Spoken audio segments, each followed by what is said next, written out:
ఈయన సబ్బు స్నానం చేస్తున్నావా? నీళ్ళేనమ్మా, నీళ్ళేనమ్మా, నీళ్ళు బాగా రుద్దు, తెల్లగా రుద్దుతావా? తెల్లగా రుద్దు.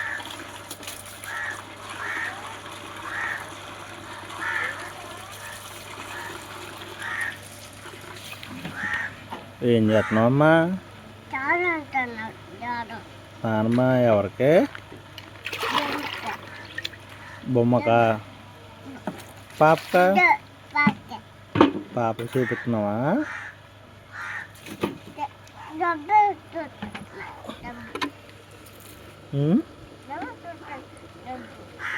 సబ్బు రుద్దుతున్నావా?